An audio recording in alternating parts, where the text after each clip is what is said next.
All right, YouTubes, we're back.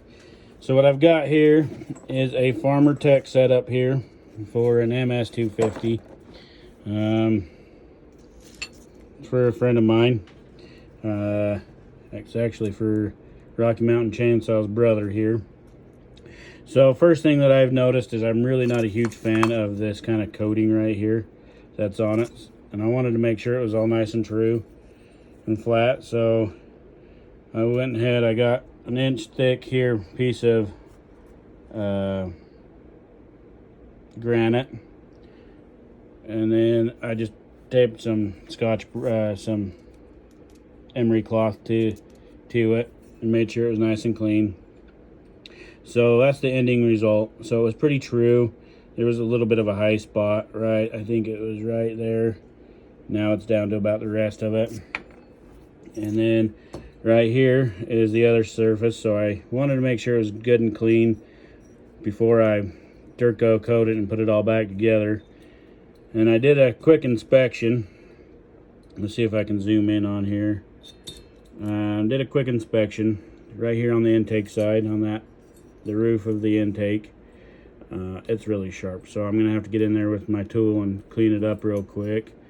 Other than that, it's not too bad. There's some miss stuff in it. Like, obviously it's not perfect, but for the cost of it, it's not bad.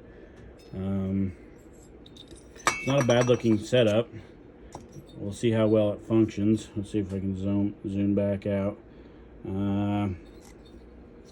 So I'm gonna have to do a little bit of work before I assemble it. Make sure it's nice and clean before you assemble it. And then here's some of the stuff. Some get seals. There's your piston, bolts, all that fun jazz. So stay tuned. We'll see what we can do getting it back together. All right, we're back. So this is the MS250. Look at my little owie. Oh well. It's not really ported at all. I didn't even touch the inside of the transfers, the exhaust transfer, the intake. But this is kind of why people do not like aftermarket stuff. Look at that. Now, that's why I cleaned it up in the first place, to try to get some of that out. And I was able to get some of it out. But it's not perfect. I mean, it's nice and shiny. If you want to look, it's not that bad. So I had a deburr.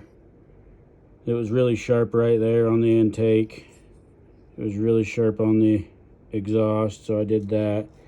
I had a glob of something sitting right there, and then I had a glob of something sitting right there. So I kind of cleaned that all up. Made sure this was all nice and clean. So now it's assembly time.